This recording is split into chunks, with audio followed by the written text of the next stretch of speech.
Hey, everybody. Real quick before our episode starts, we just wanted to throw a shout out about something big that we kind of have coming up in the future. Little something we're doing here for SportsBites. For that, I'm going to turn it over to our director of snack content. He is kind of taking care of this whole thing and put it all together for us. So, Brent, take it away. All right, let's go. So, April 27th, downtown Roanoke at Twisted Track Brewery. Your boys have entered the chili cook-off. That's right. Me and Chef Randall over here are going to be cooking up some chili, downing some beers, and having a good time. So, if you are in the Roanoke area on the 27th, come on down. Try our chili. Come vote for us.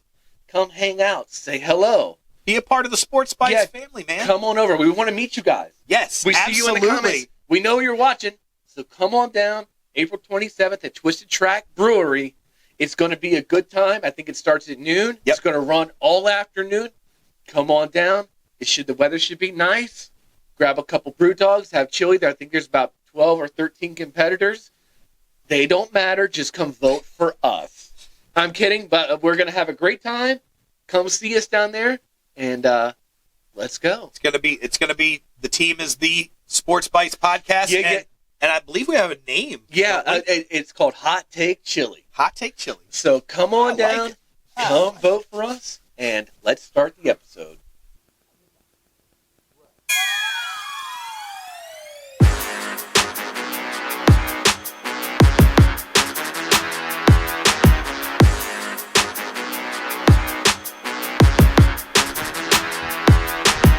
Long as I wake up in the morning, I'ma get a bag. Get a bag, yeah, I'ma get a bag. Long as I wake up in the morning, I'ma get a bag. Get a bag, yeah, I'ma get a bag. All right. What is up out there? How is everybody doing? And welcome to another episode of SportsBites. Hope everybody's doing well. I am your host, Randall Horn, and tonight, our two guests on the mic, we've got good friend Robert Bialik, our pillar Robert Bialik over here. How you doing tonight, Robert? I'm doing good, Randy. How are you? Doing well. Glad to have you, man. Glad to have you. Glad to be here. On the other mic, Dr. Mike on the mic, our good friend, pillar Brent Turner. What's up, Randy? How you doing, Brent? I'm good, buddy. You doing all right tonight? Yes, sir. Good to hear. Well, guys, got some great topics tonight. A lot of good stuff to go over. Got a couple snacks I see over here. Yep. You know, been I'm kind ready to crack into them. I'm down. I like it. I like it. Well, that being said, let's go ahead and kick this thing off like we always do. We are SportsBites, self-proclaimed number one sports podcast, bringing you the best of both worlds, sports and snacks. Want to start it off thanking everybody out there. Thank you guys so much for being a part of this. We love you guys. We do this for you. We really appreciate all the likes, subscriptions, the comments, everything. We love the love you've given us, and it's because of y'all that we do this. So thank you so much for your support. That being said, keep spreading the word. We want to see those likes, subscriptions. We want to see those comments out there. That being said, new thing we tried last week. We're going to continue on a little comment shout-outs that we've been doing, looking at some comments we've been getting from our fans out there. And we wanted to make a shout-out tonight to our good friend Adam Miller. We know Adam's a local guy from here in Roanoke. What up, Adam? Good friend from, we've known him for a while back in the day. I met Adam and actually helped train Chewy, man. Like, so, I mean, the dude's a dog lover. I mean, like, you can't go wrong with a dog lover, man. I mean, for real. But for real, great guy. Adam, thank you so much for all the comments, man, the support. Thanks for watching. Thanks for everything, guy. Absolutely. Appreciate you. We love seeing your comments on there, man, and it really helps us drive the podcast out there and get our name out there. And again, just thank you so much for being a part of this, man, being a loyal subscriber and a loyal fan and a great friend, man. And sometime soon, I will make it over there. We're gonna get down on some billiards again. I know it's been quite a while. Are you good at pool? Me? Yes. Yes, I'm very good at pool. I'm really good at pool. But again, one last time, Adam, thank you so much for commenting, being a part of this, giving us some fresh comments out there. I like the last one. I mean, he wasn't wrong. Like, ACC was strong. They didn't have enough to bring it through in the tournament. Yeah. But it was a great tournament. No, yeah, it was a great tournament. And we'll get into it later. And he still said in the comments, he's still saying Celtics, man. Celtics going to be hard to beat. And I mean, that's kind of a gimme. I mean, Celtics are going to be hard to beat. Playoff basketball is a lot different than regular season basketball. So that is true. We'll see. That is true. Well, that being said, to all our fans out there, throw some comments on these videos. We want to see your comments. Let us give you the shout out next time. We want to get the comments on there. Holler at us. Tell us where you're from. Tell us what you like about the podcast. Just say, hey, man, I'm trying to get a shout out. Throw your name on there, man. We'll see what we can do. But again, thank you all so much for being a part of this. We greatly appreciate it. Without you, we don't have what we have now. So we do it all for you guys. That being said, one of the biggest parts of the podcast, something I know we all love, especially our director of snack content. Yes. Sorry, I'm like, no, it's all I'm right. like tripping over myself Did tonight, you see man. what was in the bag? You're like already jazzed up. I know. I saw part of it. And that's why I'm like, all right. I'm hungry and I'm excited and I'm tripping over my words, man, because I'm just so amped for this. All right, cool. I brought a little bit. I brought something sweet, something spicy, and something to drink. So let's do the sweet first. Then we'll do the spicy, then we'll do the drink. I'm down. You ready? All right. I'm down. All right. Let's go. All right. So, you like Oreos? I like Oreos. All right. So it's gone. Oreos have gone like off the rails as far as I'm.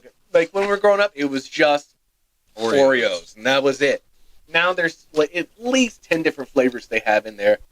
So when they come up with something creative, I got to get it and we got to try it. These are dirt cake flavored Oreos. Now, if you don't know what dirt cake is, it's like a layered dessert with chocolate cake, chocolate mousse, and gummy worms. So, like, kids love you. You dig in there, you find the gummy worms, yada, yada. Well, don't forget the cookie sprinkles on top. And the cookie sprinkles, yeah. You got to have the crushed up So, Oreo on top. These are dirt cake flavored Oreos with gummy worm inspired sprinkles on top. Okay. I don't know. I'm gummy worm inspired. I don't know. I don't know what that means. what that means, but I have not had one. They look good, and you can see. Oh, I can see it glistening. It's like glistening. So I'm like, yeah, try those out. Did they cover an Oreo with glitter? That is straight up what that looks like. Is like, is it food? Right. So I do have to say, man, I do love Oreos. Like Oreos are a great go-to. I met this guy one time though, who told me when we got in this discussion about how you eat your Oreos, and this dude told me some wild shit I've never heard before. He said he will open up the Oreos and will take all of the icing out of the Oreos, the cream filling, and put it in a bowl, and will then heat it up. Wait. And use it as like an Oreo nacho dip. I'm going to tell you right now. Who told you that? I'm going to tell you. I don't remember this guy's name, but I know that it borderlined genius and insanity all at the same time. I think we went down this road before. I think there's no wrong way, but there's no wrong way to eat an Oreo. But you can feel good. You can feel good about it because they're vegan. Mm-hmm. Did you know that about Oreo? They're vegan. No, they are. I did not know that. Mm-hmm. Those are very good. Those are pretty damn good. I'm going to take two. Mm. They got the mousse filling, like the chocolatey part. That's the best part. Mm-hmm. They should just make them like that. I don't get any gummy worm. Yeah. It just looks nice. But the mousse filling, that's pretty good. It's really actually quite lighter than your regular standard Oreo. Yeah. And, yeah, those are good. I like those a lot. Very chocolatey. Damn. I do like that mousse. The only problem I have with it is Oreo cookie. The cookie itself is such a known flavor that it's easy for that flavor to overpower everything. Because you know what that flavor is. You know that cookie flavor you're looking for. That mousse is delicious, though. Mm. All right. Mm. I do like the gummy sprinkles. Are you picking up on the gummy? I did not pick up on it. Not at all. All right. Mm. Pretty good, though. Those are good. I think those are going to get a good score. Now, another spin-off or original everybody's known and love, Nacho Doritos, right? Your standard red bag Doritos. Been around forever. Spicy nacho. Mm-hmm. I haven't had it. It's not new, is it? I don't think so, but I've just never gotten it. It's new-ish. I think I've had it. Now, I think we may have power ranked Doritos at one point. They've got so many flavors. They've got so many now flavors. That I can't keep track of what I had. I mean, did we power rank Doritos? I mean, my top three, they're probably, you've got to include Cool Ranch. You've got to have the spicy sweet chili, like the purple bag ones. Mm-hmm. Why? Because they're really good. Those are probably. Honestly, you got to. No, I'm just saying. No, there's no. and then the OG nacho. So And it probably goes in that order for me. I gotta be honest. I've tried 2 new Doritos for the first time this week, and one of them was the spicy chili, the sweet spicy chili. Oh, they're so good. They were delicious. I loved them. I'm gonna be honest, and y'all might look at They me got like weird. a little Asian twang about them. I don't know. Dude, the barbecue Doritos, I can dig it. Never had them. They're pretty good. They're pretty good. They're like sweet and tangy or something like that is the label on it. All right, let's see here. Spicy nacho. Let's see what we got. Not flaming hot. I guess it's going to be somewhere in between.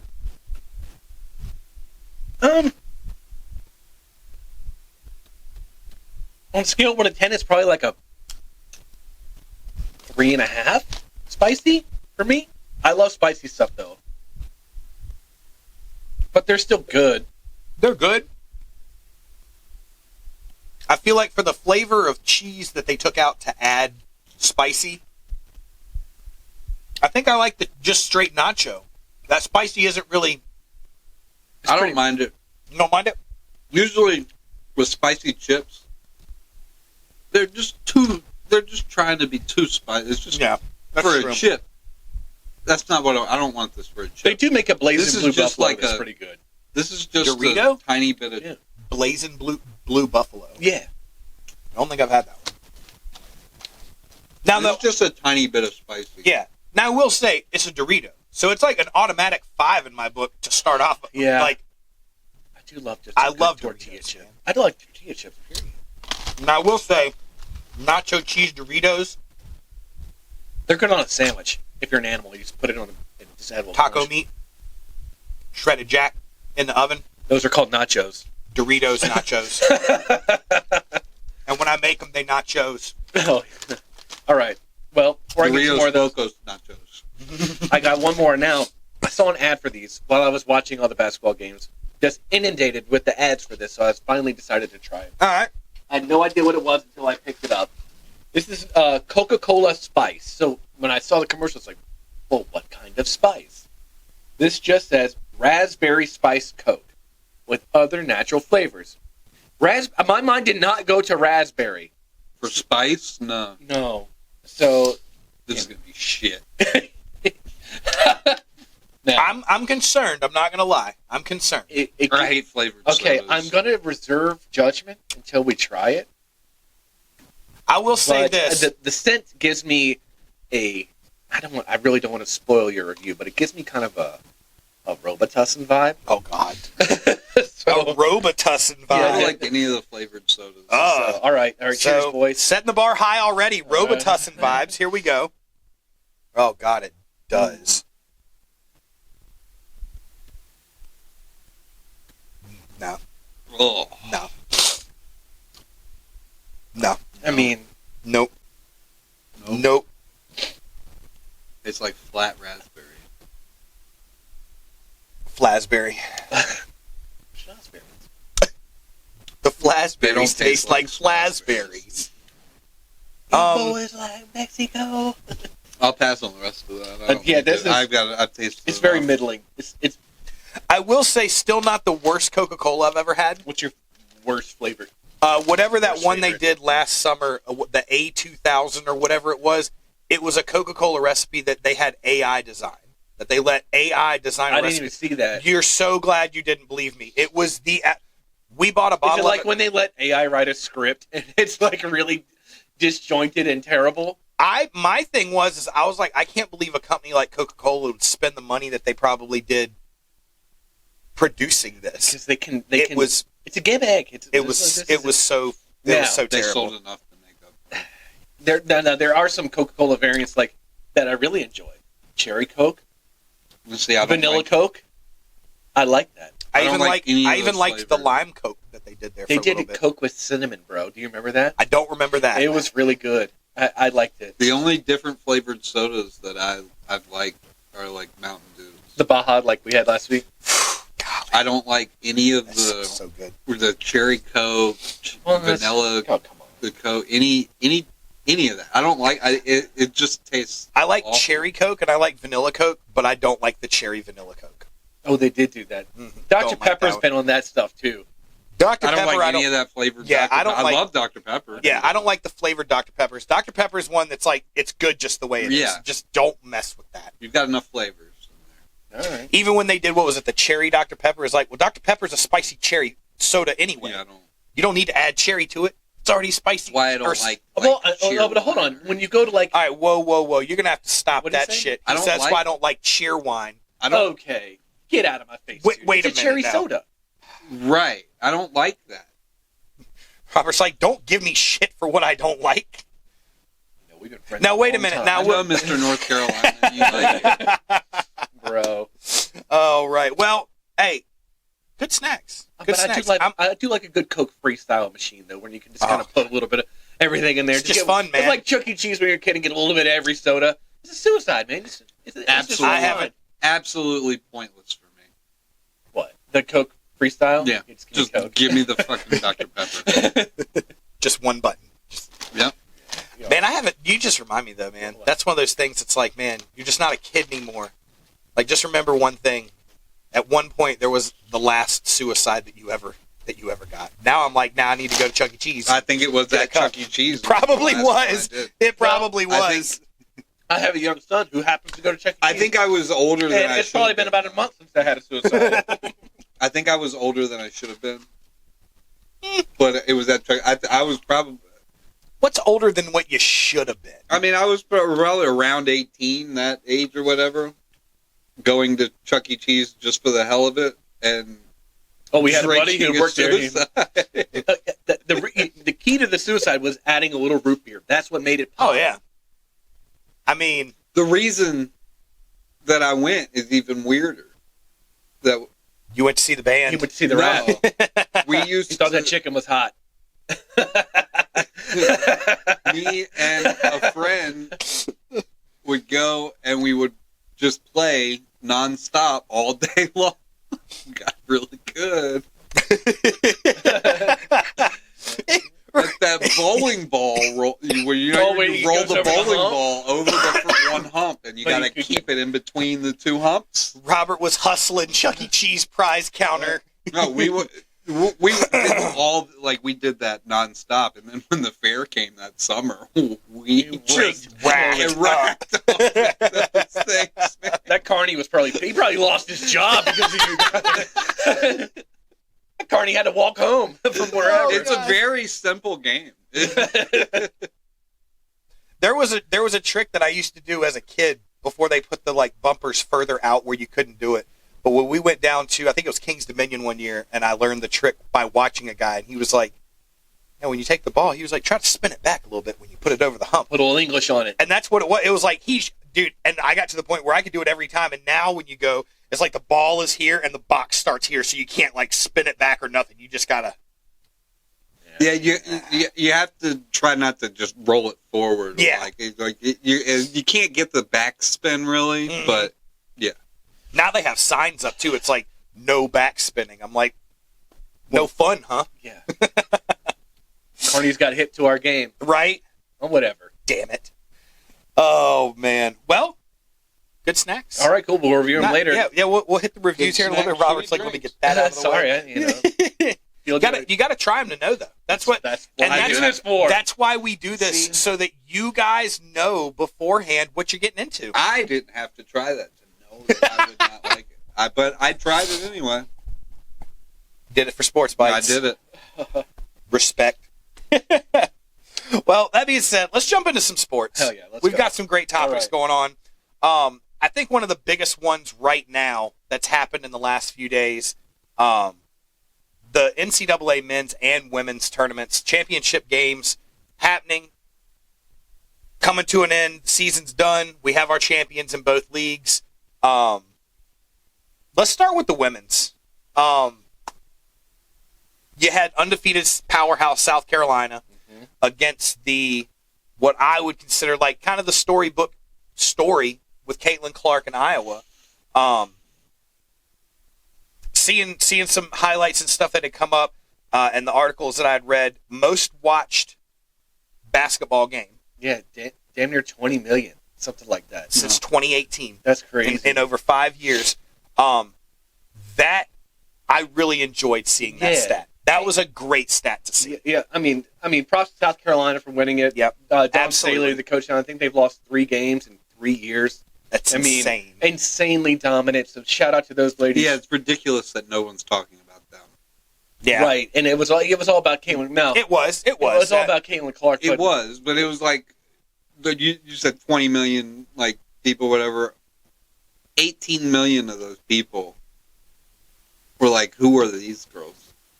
Yeah, on South Carolina when they're the best team. In absolutely, they might get statistically, record-wise, and everyone's like, who are these girls? Yeah, and then I watched some of the game, and Iowa came out hot. They actually had a 9 point lead, and you're like, I thought they were walking away with it at the beginning. Well, they beat them last year. And they did beat them last year, so they weren't afraid of them, and you just saw that score creeping in by the end of the game. Yeah, South Carolina just imposed their will, won the game. South Carolina had so much depth all around too. Like they had the ability to spread the ball around. Not saying that Iowa didn't have the ability to spread the ball around, but not on that same level. They weren't as deep. Yeah, and they're going to say, all right, well, let Caitlin get hers. We'll just stop everybody else. Exactly. It was the same theme in the men's game. Was the same exact same. 100%. But Caitlin Clark just lifting up women's basketball. To the point where WNBA stars they're throwing dirt on her already because she's going to be the number 1 pick. Yeah. They're already talking that smack. Hey, we Diana don't know. Taurasi, We don't. That was weird. It's just weird. I think they're just hating. Like that was. They're just hating. They're just hating it. Like I don't. Haters gonna hate though. That's just haters. weird. That is what they do. And then that is that Woodard, the woman that she. She said, she said, my record hasn't been broken. That was I don't know why they're so quick to discredit this girl. She's worked her ass off. She's elevated this sport so much. I mean, the men athletes do the same thing where it's like the old generation always looks down on the new generation and everything. A lot, but I've never heard someone who's playing in the NBA be say to a specific person, you ain't gonna do shit when you get up here next year. You're coming into it with a bunch of dogs up here. Yeah, you're gonna get your I don't. Let's pump the brakes, okay? I don't think of stifling defense when I think of the WNBA. Let's just.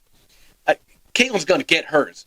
You don't think every team is game planning? Every team is like, we're gonna stop her, and then she drops a 40 burger on you? I think she may struggle to start. There's been a lot of good women basketball players that struggle at first when they get... It's a transition period. Yeah. But, sure. Well, that's with a lot of sports, men's and women's, is like you're going from a collegiate level to a much different competitive level. I don't understand why they're taking the opportunity to knock her down a peg when she's really just elevating the sport, and they should all just be, lifting 100%. Her up. And while they're trying to knock her down, I do not understand. Maybe it's jealousy. I don't know. But they're just trying to knock her down a peg. I don't get it. Gonna hate. That's exactly right. Haters gonna hate. That's what they do. But you know what? Screw them. I do want to say one thing though on what you said. Almost 20 million viewers and 18 million viewers looking and saying who are these girls in South Carolina? And while you may be right, but those 18 million still watched. Oh yeah. And that I think matters more than anything. Absolutely. I enjoyed the fact that, and we've kind of hit on it before, that a lot of it is what the media drives. When they put it on ESPN, Caitlin Clark and South Carolina and Angel at LSU and all these different teams I feel as though this year they pushed women's basketball way harder than they have before. And they had a good product. I mean, they had a great product. And now they have a product that they know, hey, this can be profitable not just in a money sense, but as far as careers for these girls that are playing ball. They got so much more exposure this year, and it's going to continue, I feel like, as long as you're making sure that the product is something good. Yeah. And I think that they showed this year that the product, obviously, most watched any basketball game, most watched since 2018, you've got a very... It's going to make the schools invest in their program. Absolutely. Absolutely. So, as they should. But at the same time, we'll see what the ratings are next year when Caitlin Clark isn't there. And we'll see if the WNBA ratings are any better. True. I think Las Vegas Aces moved their first game to to T-Mobile Arena so it could have the extra seats because I think they have the first pick, or no, they're playing the team who has the first pick. They're anticipating that, so they're anticipating Caitlin Clark being in the arena, and she moves the needle. She drives the dollars for at least for the first half of the season. It's going to be what y'all are assuming she's going straight to the draft. Ice Cube did offer her $5 million to enter Big Three. I mean, Dave Portnoy offered her double to join the rec league that Barstool. No, did he really? Stop! Yeah. No, I don't know how serious he was, but he tweeted it. Yeah. Well, I mean, Dave, interesting move, man. Well, he just won a couple $1 million last night on UConn. Yeah, but he also said that he's even for the tournament now. Oh my God! Wow. All right. Did he? Oh wow. So yeah, that's that's a cheers to Dave on that one, man. Maybe even. Grief. No money, more problems. Yes. God. I'm even. So, but yeah. So the men's game. The men's game. The same game plan that they did to Caitlin, UConn. They said we're gonna let Zach Edey kind of get his, and then we'll make the rest of the guys beat you, and they could. And he did get his. The first half, yes, he looked great.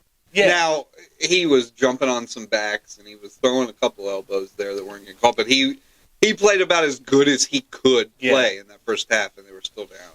And you're like, okay, it was almost the same with Alabama, where Alabama made 11 threes in the first half. Yeah. And they were still down. Still down by 4. So you're like, okay, they're not going to keep that up from 3. Like this, the depth was just crazy. UConn was so much better. Like in both the men's and the women's.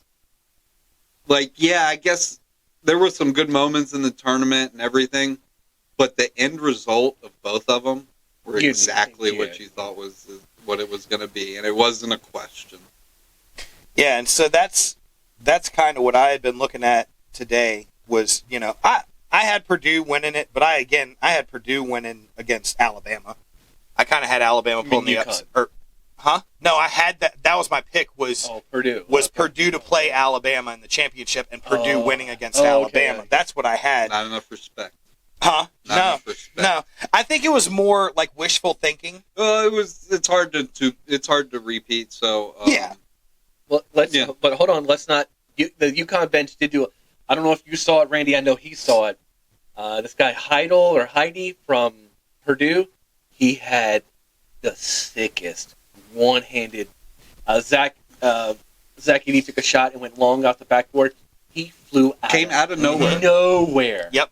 And just one hand stuffed it. Yeah.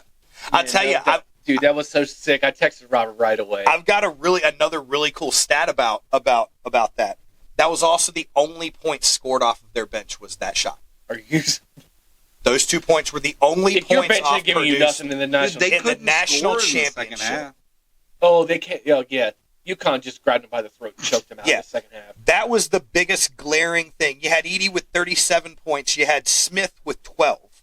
Those are the only double-digit points on the entire team. 37 of 60. So don't get me wrong. Edey did everything he could to put his team on his back. But he did.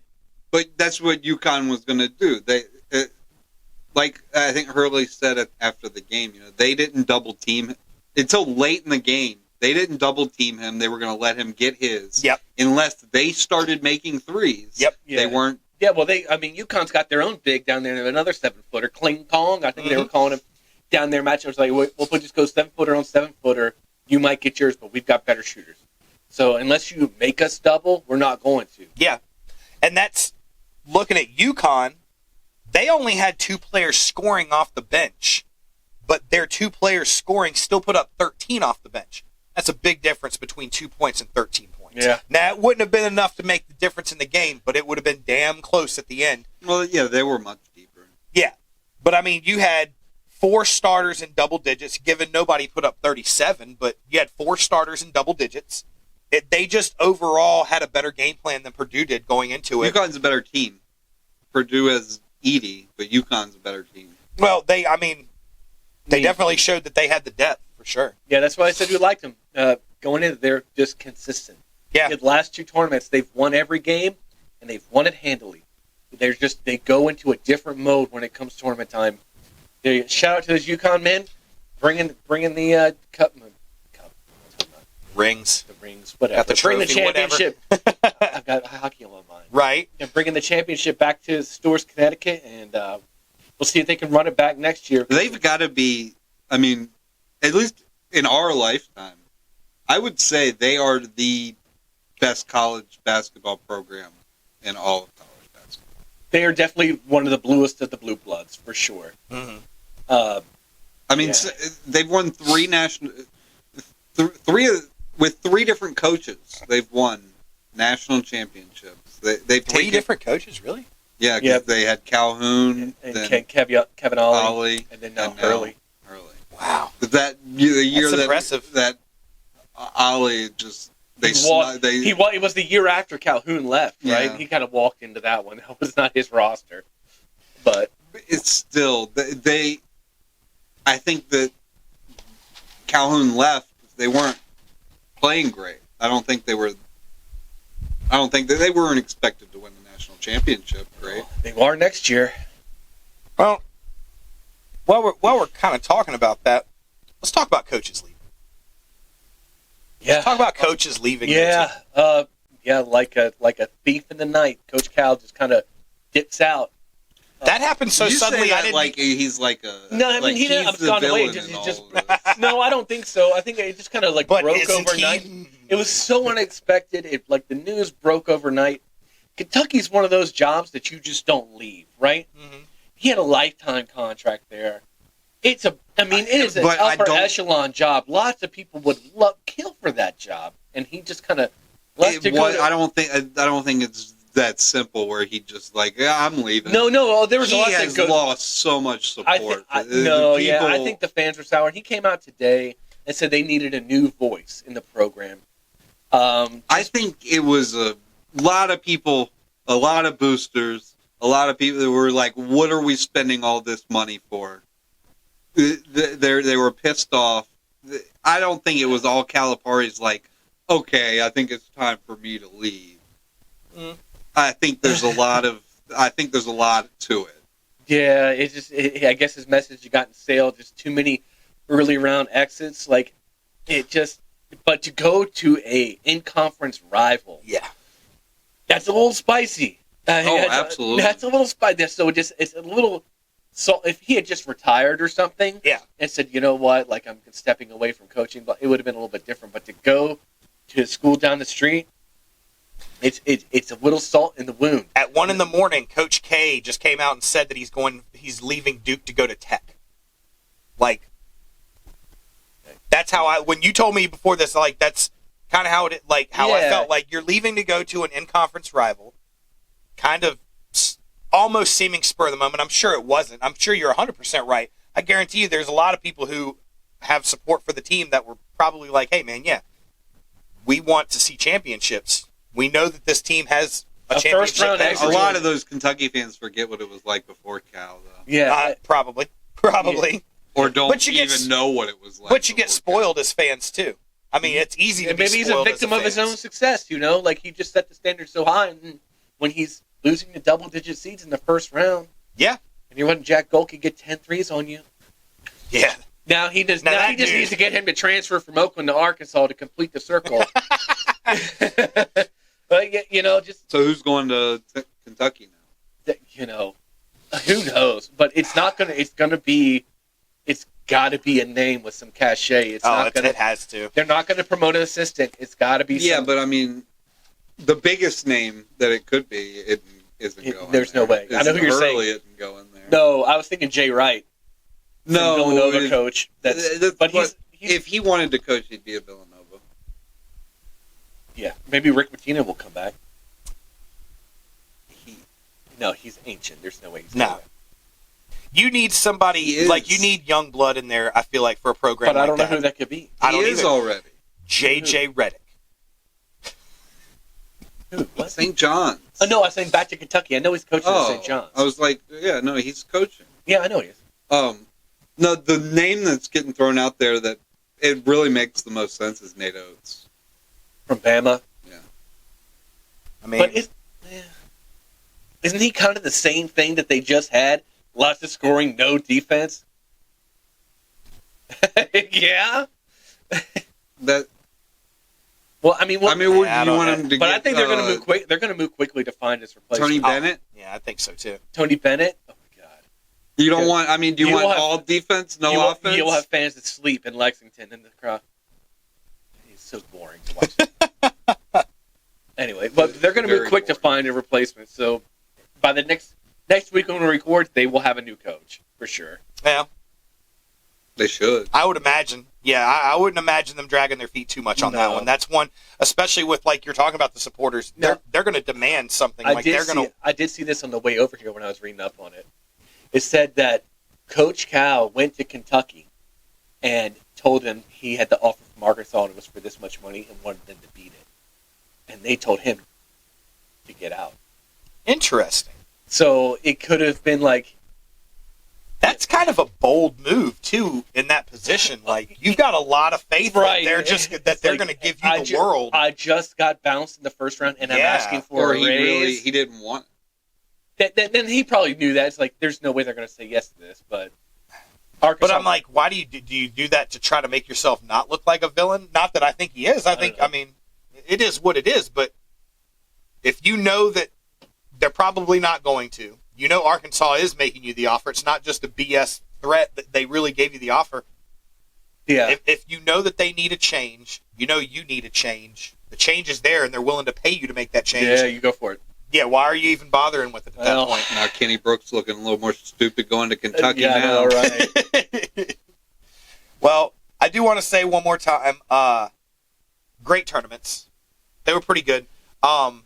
NC State, I liked the Cinderella story. It ended a little early, but I liked watching it. Like, it ended about where most Cinderella stories end. I think so. Again, they were scrappy there for a little bit, but it's just, I got to shout out one more time to my guy, DJ Horn. Dude's got game, same last name. Let's go. Like my guy. And he showed up in the last game they had too. Like, he did show up that last game, man. I was happy about it. But yeah, I thought it was a good tournament. Not a lot of wow factor, but games did get really good, especially towards the end. Yeah. And that was cool.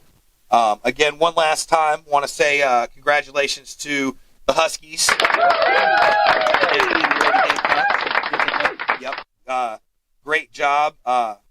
Number one seed. I think everybody had them picked as number one. They were both the top number one overall seeds. They were both the number one. So it was completely chalky. Yeah. So, and again, congratulations, women's South Carolina team. One more time, congratulations on that win. Big one. Undefeated again. Crushing it. 3 losses in 3 years. Is just when I saw that stat. Like 104 and 3 or something like that. But again, congratulations. That being said, let's shift gears a little bit here. Let's shift gears. Yeah. Because something we don't give a lot of love to on this podcast. And it's almost like a travesty, especially this time of year. But we're going to talk a little hockey, but we're not going to really dabble a lot with NHL today. Because we got something really big, round in the bend. Actually, not round in the bend. It's tonight. It's happening right tonight. now. Yeah. We've got our Roanoke Rail Yard Dogs, our local hockey official team. correspondent. Yes, right here. Somewhat. So the SPHL is what we're going to be doing, not the NHL. And the playoffs, they start tonight. The Dogs have their first series tonight. Reigning President's Cup champions. Back to bring the cup back 2 years in a row. That's right. Let's go. Let's go. They start their title defense tonight against the Quad City Storm. I don't know where the Quad Cities are at. I think somewhere in Illinois. Against the who? Quad City DJs. What? The Quad City Storm. The Quad City Storm. Where's Quad City from? Illinois? I think it's my guess. Yeah, 'cause for the Southern Professional Hockey League, there's some like Midwest teams in there. They're a little spread out, but they are the Roanoke. The Dogs this season, they set a franchise record for wins and for points, and they got a number 3 seed in the tournament. Nice. There's 8 teams that make the playoffs. 10 teams in the league total. Top 8 make the playoffs. So they got the number 3 seed, and they're playing, like I said, Quad City tonight. Looking forward to it. I will say Game this. 2 at home. Game Friday. 2 is Game 2 is Friday at home at the Berg at the Doghouse. If you are here in town, let's get that Mamma Jamma packed with all the dogs barking. All the dogs barking, and either we're going to close it out on Friday, or we're going to be fighting for our lives. When we're because it's only a 3-game series. Yeah. So we're gonna see what happens. But the dogs have had a great season. They made what I think the turning point of the season. They made an in-season trade, which I didn't think there were trades in the SPH. But they picked up this guy, Tommy Bonicello. Something. If I'm mispronouncing it, I apologize, sir. Sounds like you are. It's Italian. But, yeah, I can pick up. Monticello's, not Monticello. Monticello? No, Hold on. I'm looking it up. I got it right here. I have it pulled up because I was like, I gotta stop. Come on, man, give me a break. All right, I'm trying here. Okay. Derp. Here we go. I'm sorry. Jesus. No. Mooney. Munichihiello. Yeah, you pronounce that for me. Municello. Yeah, Municello. Sorry, I was close. I apologize. Tommy Municello. But anyway, left winger. he was playing. Municello. Yeah, he was playing for Huntsville, the Havoc. They're terrible. They traded him, and he is very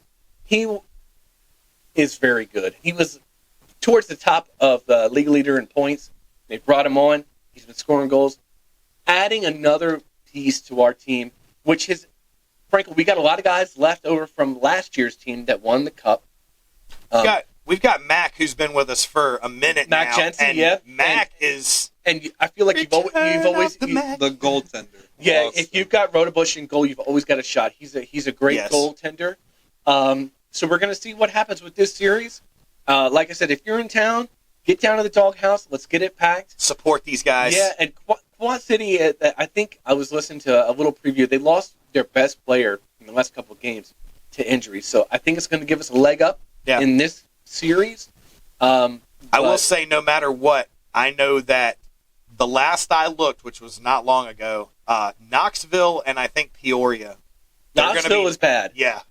But I will give a small shout-out to somebody who plays for Knoxville, because the last game I went to where they were playing, they were coming off the ice for a second period intermission. And my son Bryce was screaming, hey, give me a puck. And the player, he picks it up and goes, will you give it to him? I'm like, yeah. He flicks it to me, and I catch it. This thing is still ice cold. Yeah. I hand it to Bryce. I got it in my house right now. Sweet. Super nice of that guy. Cool move. Even though their team is dog crap, that was a pretty classy move.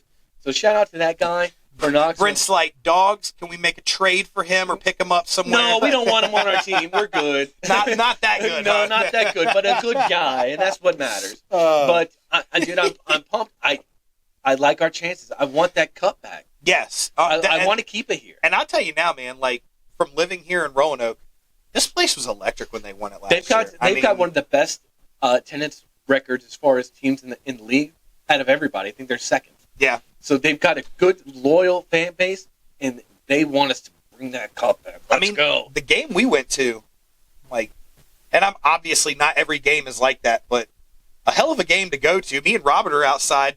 Rachel ordered food. I got food. Robert's trying to help me carry stuff back, so he's waiting out by concessions with me.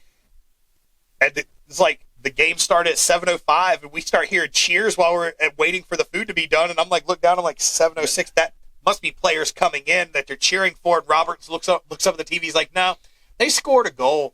So they scored in less than a minute. And then what was it?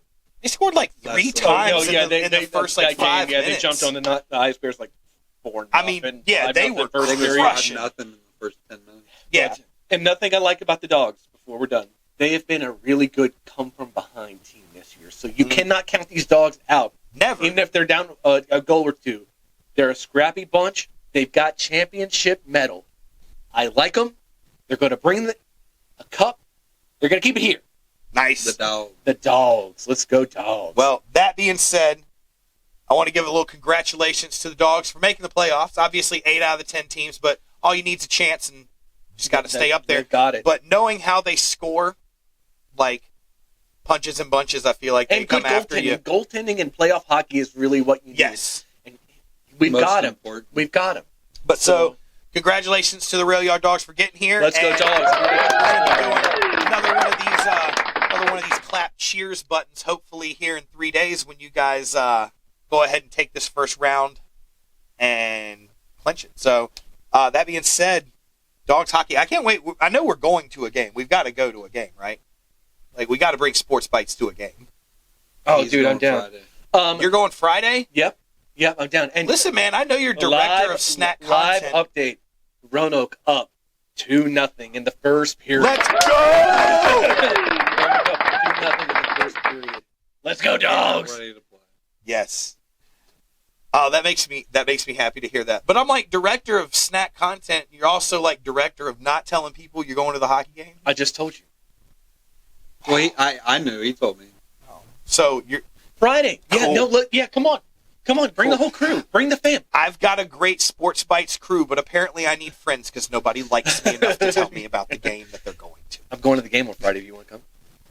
I might come. All right,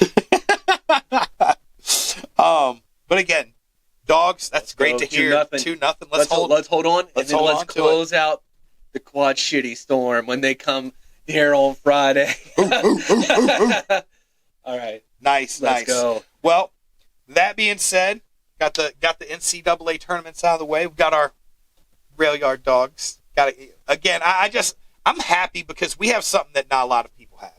If you have a local team that the city loves, people love to go see and play. It's always entertaining. We've got a great support group here for the Dogs. You can find them on Facebook, find them on Instagram. Like the SPHL, it really does have a lot of fan engagement. I was very surprised here recently, and every fan base really loves their team. So especially here in Roanoke, they get about 5,000 people a game. It's really a lot of fun. Mm-hmm. It's bring the fam. It's reasonably priced. Yeah, absolutely. You know, it's just a really great time. The atmosphere is fun. Like I can go to a game with the guys and know we're gonna have a good time.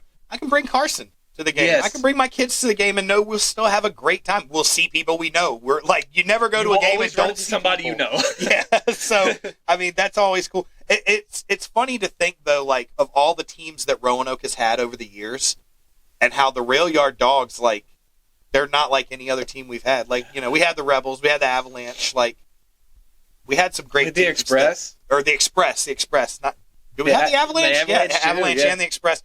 But no team has really had that same feeling as what the Rail Yard Dogs Yeah, because have. they're good. Yeah, that's true. That's true. Well, again, nothing but the highest hopes for the Rail Yard Shout out Dogs. Definitely one more shout out to the Dogs. I just feel good now. Like that. Yeah, I feel You're good about gassed that. up. Yeah, absolutely. Like I'm fired up now. I'm ready to make you feel bad, though. Oh yeah, I like it. Spencer Strider. We're going. I know we're going there. We're going there. We're going there. I put you up here just to bring it right back down. Let's go ahead and talk about Major League Baseball. Well, first thing, I want to start on something that I felt kind of deep down, like, kind of hit me, and I was like, man, kind of bullshit. But it's a me thing. But I still wanted to talk about it. It had been announced that, you know, for months there had been talks about Oakland trying to move the A's to Vegas. It had been back and forth, you know. Oh, the mayor of Vegas told him, I think you should figure out a way to stay in Oakland and all this stuff, making it kind of seem like they didn't want to go there. Then all of a sudden, you see these renderings coming out of their new stadium in Vegas. Looks like the Sydney Opera House. Yeah. I mean, don't get me wrong. That's a wild looking stadium. Like, that's some crazy stuff. But hey, you know what? No matter. Like, I get it. Teams move. It happens. But then the announcement's made, and I was reading about it last week, after last week's episode, that Oakland had decided, you know, we're moving. It's a done deal. And then they said, so for the next 3 years, they're leaving Oakland to play ball in Sacramento for 3 years while they're waiting for their stadium in Vegas to be built. Now, that one really rubbed me the wrong way. Oh, dude. everything that the A's organization, and by A's organization I mean their owner, John Fisher, who is a certified piece of crap. Yeah.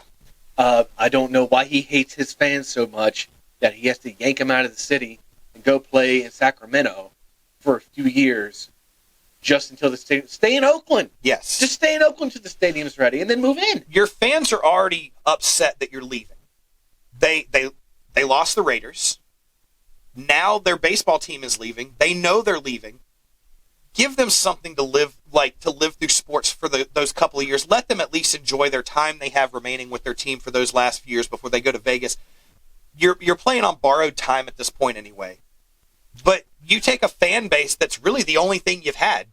There is fans that, don't get me wrong, their numbers aren't great in their stadium. Their attendance record is not good. But you can't expect it to be. You have a team who, historically, after the whole Billy Bean Moneyball thing kind of showed, they don't want to spend money on players. They want to bring in young players, get what little bit of value they can out of them as players for them, and then they're like, cool, they've built their name up, so instead of trying to build a roster of guys that have built their name up, we're just going to ship them off somewhere and take what we can get for them. Not the smartest thing, but whatever. I'm not a manager. I'm not a front office for an MLB team.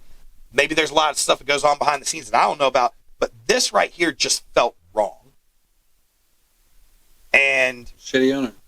Yeah, I mean, you were talking about it earlier, but you were talking about the fans. I mean, if you want to root for a team that stays, go live in a shitty city.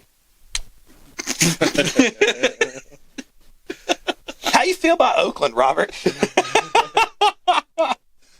No, I mean, this shitty owners. I mean, it sucks. It sucks for them. It's borderline. But there are a lot of shitty owners. I just think it's borderline criminal. Like, he is actively trying to tank this team. And I don't know 100%. Why MLB doesn't sanction him, punish him, admonish him in any sort of way. It is completely transparent what he's trying to do. He's punishing players who they were handing out these bracelets that had the name Oakland or something supporting the team keeping in Oakland. It's from the bar. Yeah. There's a local dive bar. There's a local bar that's really big on social media now too, and they had a relationship with Oakland, the team. They're run by fans of the A's, and then bad disagreements between the bar and Oakland to where it destroyed their relationship. To where this bar shits on the ownership and everything. They had these wristbands or whatever that players have wore in support of the bar because it's like charity and everything like that. And the ownership has come out and telling them not to wear them. And they caught some of Winterman and sent them down to AAA. Yeah. No. Yeah, no, 100%. Like, they're actively punishing players that speak out against the owner and what they're doing because they know it's crappy. And well, if that's the case, then it doesn't matter what friggin' city they go to. If you're going to keep ownership like that, you're going to have the same problem no matter where you're at. It's just like why he is taking such a defensive stance against the fan base who can see the crap he's pulling. I don't know why he's surprised. He's actively making this team bad. And it sucks because I remember growing up with Jose Canseco, a young Mark McGuire. That was Oakland was they're a proud franchise, and just to take them and smush their face in the dirt, and then the cherry on top is moving to Sacramento for 3 years to play in a freaking matchbox. Now, is there a lease thing with Oakland? I don't, maybe, but that's probably just the city and the owner not agreeing because the owner just sucks. I feel like even if there is a lease agreement, that's not a hard thing to work out with a city to say, hey, we are moving, but we would like to give Oakland the last bit that we have before we leave. I feel like that's got to be on the same owner that more than it is the city. Oh, yeah, for sure. But that's I didn't know about that. That's ridiculous. That's what I'm just saying. And all the people I have read, articles, which is what I thought you were gonna say. I've read articles about people being like, well, look at the attendance. If you wanted your team to stay, then why aren't you going to the games? Well, give the fans a team that they can root for. You can't blame the fans for that. You've put together a shit budget team every single year. He's like, I'm not going to spend a lot of money, but I'm going to take this money and do the best that I can with it and try to field a good product. Yes. But he's just actively doing steps to not do that and just to be spite the people who love this team. The Coliseum is a good place to play a ball game when it's rocking. Yeah. And he's just taken this and he's just completely wrecked it.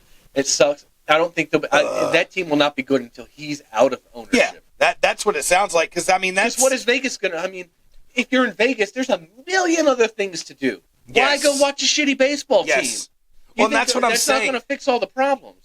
Moving to Vegas, if he's not going to put money into the team still, and you're not willing to get coaches and put a roster together that can actually win games and be competitive in a division, if you're not going to do that, it doesn't matter where you're playing. You can go play anywhere, man. Like, it's not going to matter because, one, that's not fair to your fans. You're leaving. Two, it ain't really going to be fair to the fans in Vegas, the ones that you do garner from moving there, because now, guess what? They get to watch a shit baseball team play too, and you're going to run into the same problem. So what happens? You're going to play crap baseball for the next 30 years in Vegas before you're like, you know what? Albuquerque said they're going to build us a nice stadium. Like, this sucks. I'm not even a fan of the A's, and I don't like what he's doing. He sucks. Get him out of baseball. I will say this, partly because, you know, Carson playing T-ball, he played for the A's last year. I hate seeing that. Like, I got my A's hat on my A's hat on the shelf over there. I liked seeing the A's play. I liked Carson watching some A's games last year, a little bit here and there, mostly against the Braves. But, you know, we kind of have, like, with a kid that's in T-ball and stuff, like the Diamondbacks, kind of have that small little, like, connection with the Diamondbacks because he played for a Diamondbacks team. Same with the A's.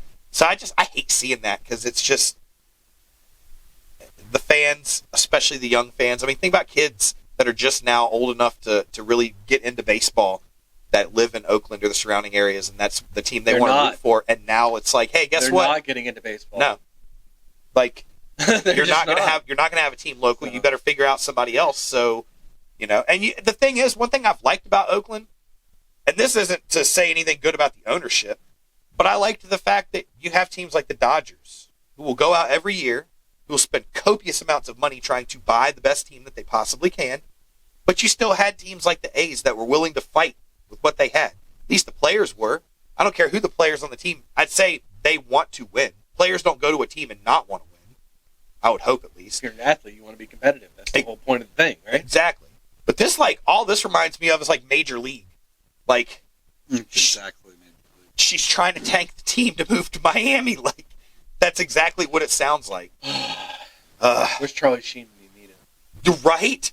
I think we all know where Charlie Sheen is when drinking you need Tiger blood. Tiger blood. Got one speed. Go. Well, on to things that don't irritate me about baseball. No, we're about to continue talking about things that irritate me. Oh, irritate you? Oh, yeah. Let's talk about some pitchers. Go ahead, Brent. Dude, I mean, just rip the Band-Aid off, man. We're waiting to see what happens with your boy Strider. I think we all know what is about to happen with Spencer Strider. It's not good. He's a good, promising young pitcher. You love the way he's just striking dudes out, and it stinks. It's part of him and Shane Bieber for the Indians. Just these young guys blowing out their elbows, and it sucks. You know, a third of pro baseball players or pro baseball pitchers. A third of pro baseball pitchers have had Tommy John surgery at least once in their career. Really? Yes. Doesn't surprise me. That's a lot. It's just. You were telling me before we started, it used to not be like that. No. And that's what I want to start this on, because I think that's what we had kind of discussed a little bit before. Wasn't just the injuries, but was that the MLBPA is coming out and saying that their issue is the pitch clock is not allowing these players, it's making them pitch too fast.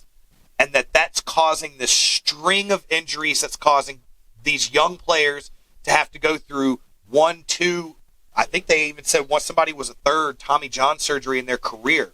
3? My thing is, so there have been players who have come back from 2 Tommy John surgeries and have been successful.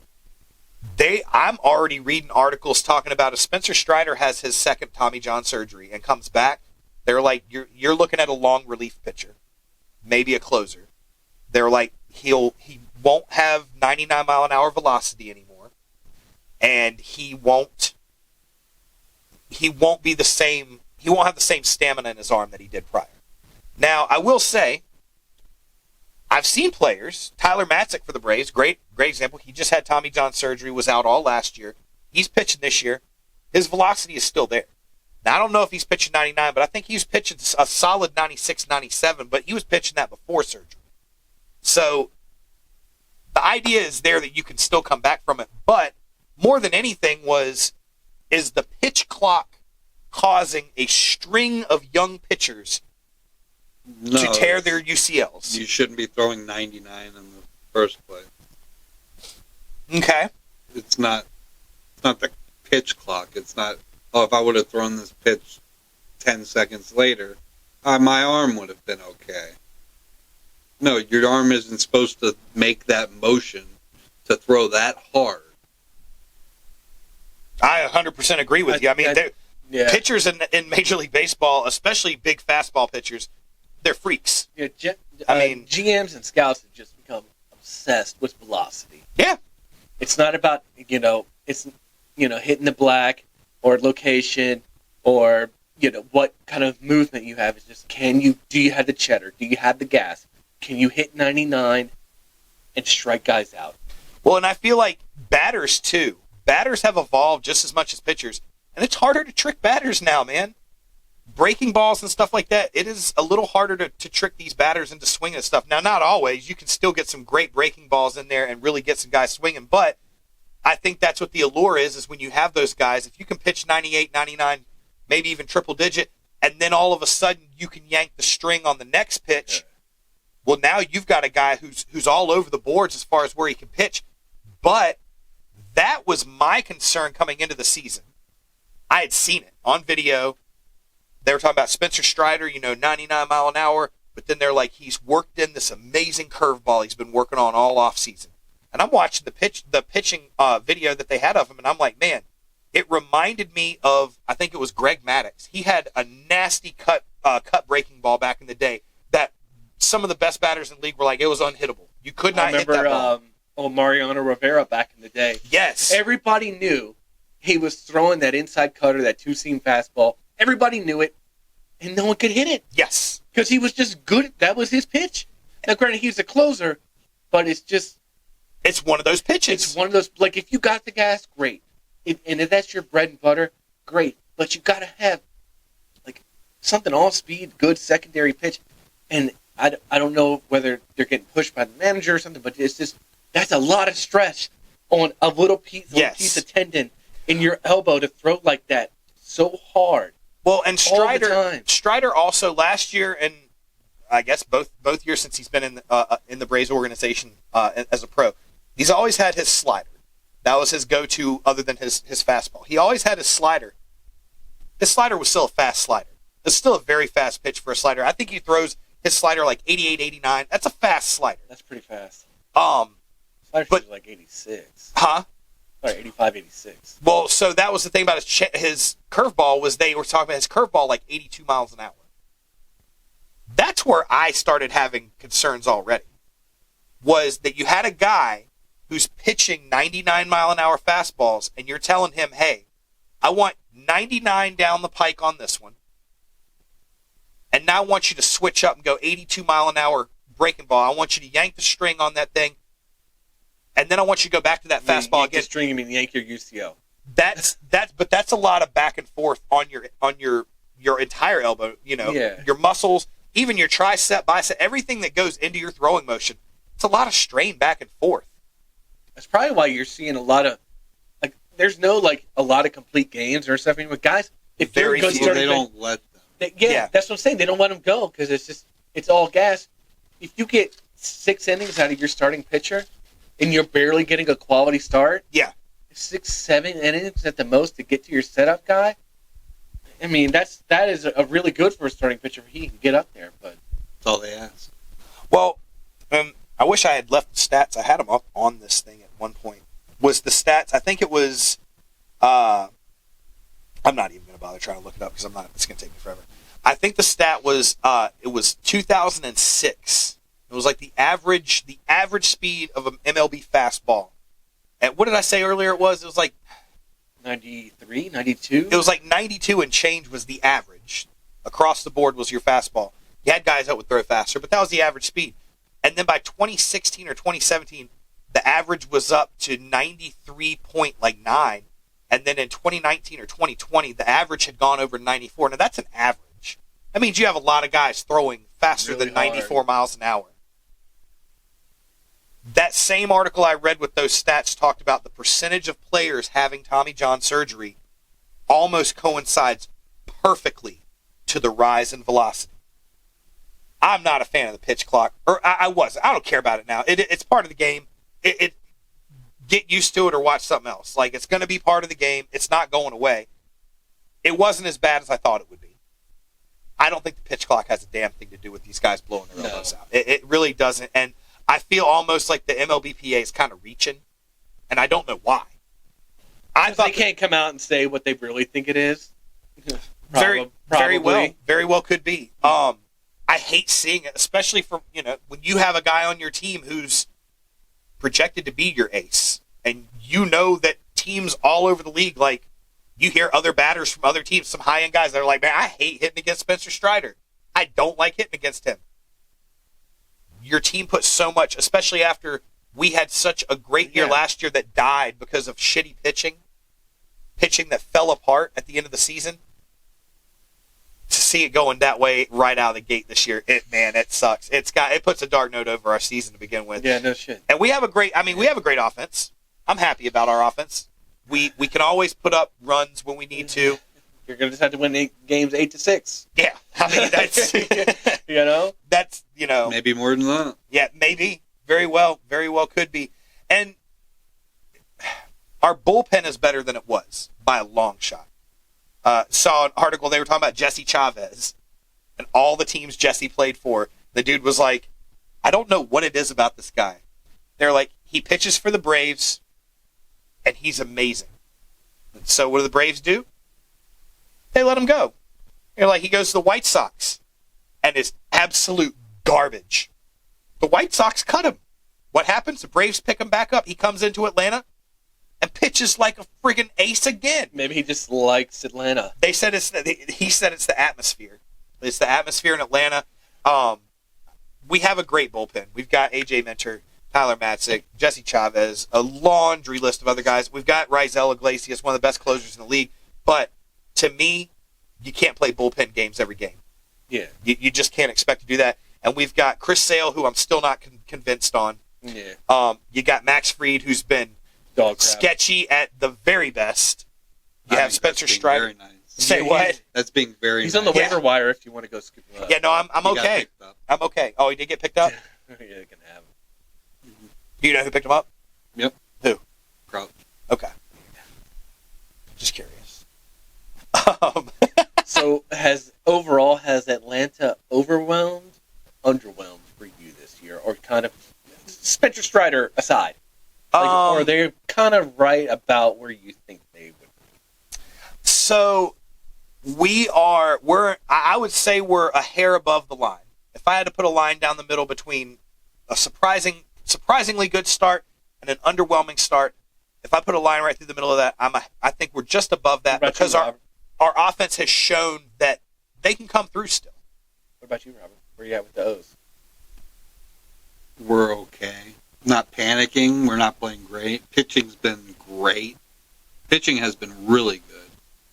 The bats just haven't woke up. They woke up today against your Red Sox a little bit. But outside the first 2 games of the season, they've been very quiet. The pitching has kept us and won us games. So I feel good about moving forward. I'm not panicking. They'll be fine. I think we need to bring up some AAA guys because I'm sick of seeing Ramon Urias in our lineup and Tony Kemp in our lineup when Jackson Holiday and Heston Kjerstad. They're coming Kyle up. Stowers in AAA, just Hold on, let me get raking, this. scoring Let me write this 20-some down. runs a fucking game. What about you, Brent? How do you feel about the Red Sox? I'm feeling they are. You so should far, feel so good. so far, so good. Yeah. It's in their second place in the division right now. That doesn't mean a whole lot because the Yankees off to a hot start. But I like our pitching. Tanner Houck has come up really nicely. Nick Pavetta's been pitching really well. We've won some close games. I know we had a 4-game series against the A's, so but we'll see how it goes. But it makes me a little bit more optimistic. So yeah, I like the way we just had our home opener today. Yeah. So it's nice. We started off the season with a West Coast road trip. Yeah. So yeah, I'm optimistic. We'll see where it goes. Like I said, it won't be the long season. It's a long season. So Suddenly that fiver bet from a couple weeks ago doesn't sound that bad. yeah, I though, know, does it? right? Let's go. Well, let's see who else we got. We got some surprises across the boards. Let's talk about some surprising teams right now. I know you hit on it. Tigers. Yeah, when we did our season preview, I like in that division, you don't have to be great. No. You can be above average and win some games. So I like they started out really well. They lost a couple inexplicable games to the A's, but whatever. They're sitting there, their pitching's coming around. I like Torkelson. Yeah. I still like him. He's a good player. He is not started off. I like him. He's going to come around. No, he has not started off well, but they've got some guys, and so they're one of my the Pirates doing what Pirates do. Start off the season really. They always have a great April. They have a wonderful April, and then they fall off. Yeah, we'll see if they keep it up. They've got some good young players. Yeah. I think it's going to be a nice little battle between them and the Reds in that division. I think that Reds looking look at their good. roster, I was surprised because I didn't realize until I guess after our last episode, I didn't realize after our preview how good the Pirates' offense is. Yeah, and they've got a hell of a They've roster. got good pitching, and they're gonna call up that guy from Paul Skeens or something. The guy from LSU. They're gonna call him up. So, He'll be and he's got before the end of gas. the season. Yeah, So I'd like at least for a season. Yeah, At we'll least see. until he blows out his UCL. Yeah. his elbow. Well, I think he's dating one gymnast. Livy Dunn. Yeah, so good. Maybe that's keeping him motivated. Limber. Yeah, something like that. But yeah, I think the Pirates and Red. That'll be a good battle between a couple of young teams in that division that I like. What about you? Got anybody else that you are surprised by? I know we talked about the Royals. They've looked pretty good. That Witt Jr. is Bobby. Yeah, he's a good he player. is something else. Bobby's world at the Royals. Yeah, he's a good player. Very, and they've got. He a smacked the pitching O's around staff. a little bit, didn't he? Yeah, they've got a. I mean, nothing crazy. No. He had a decent series. Our pitching was fine. They've got a pitching staff though. We did nothing against them. Yeah, I was expecting to get Alec Marsh. I expected him to come out and Look be good. dog crap. Seth Lugo. Oh, they got Lugo from the Padres. I didn't know they got him. All right, cool. Well, yeah, all really good starts. Good surprising starts. But we are very early in the season. Yeah, it's only 2 weeks in, but I'm just I'm just happy so he's much. back. Oh yeah, yeah, absolutely. Like it So is. much baseball left. It is so nice to And I have love baseball. gambling on baseball too. I do too. It is fun. It's so terrible. Which well, is bad because it's such a long season. I know. let's talk about a couple underwhelming teams because we've got a couple that everybody, and I know one of them for sure. I thought was going to be a hot starting team. I thought Seattle was going to be great this year, and I know it's still early we kind to of pumped say them that. up a little bit in our preview. They've been shitty. Yeah, No, their pitching has been awful. J-Rod on my fantasy Kirby's team, terrible. Awful, and he's awful tonight already. Is he really? apparently, Yeah. Damn. 2-0. Yeah, I don't know what they need to get to dig their feet in and get it figured out because it's Bummer. been underwhelming for sure up to this point. And again, we can't stress enough that it is a long season. And Very. next week it could turn around. They could find that mojo and rock and roll with it. But Slumps and streaks, right? absolutely, that's the biggest thing. Just maximize your streaks and minimize your slumps. Another one, Toronto. Middling. They've been like that every year for the last few years, though. They have so much talent. They are what they are. Vastly and they're just underachieved. okay. You're scared of that lineup every time you. Yeah. Oh, absolutely. Sure. But in the grand scheme of things, they are what they are, and that's okay. The Rays were right there with them too. They're both 5 and 6. Just kind of. Yeah, but the Rays weren't. They lost a lot. They lost their whole pitching staff. And last year, I mean, look at the difference from one year to another. Last year, the Rays may have been the hottest starting team at the beginning of the season. And they still, I mean, they carried it for a good bit. I'm not going to make any Wander Franco jokes. I would say too soon, but I don't know if it's too soon. It might not be too soon. I mean, maybe in poor taste. He made the move too soon. Hold on, wait. Where's it at? Oh, man, yeah. It kind of, I mean, such potential on that one, wasted. I mean, yeah. What a young career to be wasted. All right, let's go. Hey. All right, well, let's move on. Wanted to kind of finish it up, something we've been kind of dabbling with a little bit the last few weeks that I've had a good time with, and I feel like we've had some subscribers and some fans watching that have kind of enjoyed seeing a little bit here and there of it. Maybe even start a segment. Maybe start a segment or something at some point. But we were kind of talking about best bets. Let's go. Everybody at this table gambles. Everybody does. Everybody at this table does. I think we might have put a bet together before we got on the podcast. Right? So, right. By the way, it is 5-5. Let's go! It started out 5-0. We thought we were in the weeds. Wait a minute. I kind of forgot that I had placed that bet you were talking about. I don't even know how that's... I don't know how that's going. Oh, the one we didn't know. We're talking about yeah. Oh, I know. Braves are up 3-0. Let's go. Phillies and Cards is tied. Astros are up 2-0. Let's go. That's all we need. No, that is not all we need. You're telling me we didn't win by 2. Yeah, and we're the third. We're the third, the second, the second. All right. A lot of baseball, just like the season. The whole lot. What's the money tonight? All right. So, best bets. Best bets. Yeah, best bets. So let's start off. We don't really do a lot of talking about this, but you guys brought it up, and I kind of like the idea. Let's talk about a couple bets on the Masters. Yeah, I've always bet on major golf. Yeah, it brings out the best in golfers. I feel like betting on golf is like playing golf, though. Again, like we kind of talked about it, it's like you get really frustrated for like 5 bets you do, and then you make one bet that pays that you just call from the beginning, and you're like, pitch and wedge 100 yards out and just dropped it in. That was it. You know who should be a golfer? Who was that pitcher that you were just talking about who loves pitching in Atlanta? Jesse Chavez. He should golf because the Masters is in Georgia. They said something about that Georgia air. Just get him down there, put a golf club and let him swing it. He should golf because everyone just golfs. It's a joke, obviously.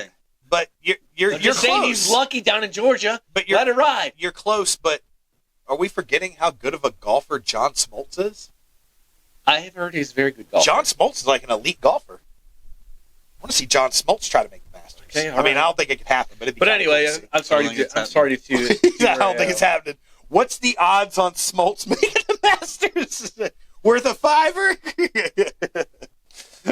Well, I know you guys had a couple picks for this. So, let's start with you, Rob. John Rahm. Got John Rahm? 11-1. Plus 1100. That's a good bet. Yeah, he's a good golfer. Decent number. Yeah. I mean, betting a golf, it's a crapshoot. I will probably place 5 bets. On 5 different golfers? 5 different winners, yeah. Got any others off the top of your head you'll bet on? Probably Hovland.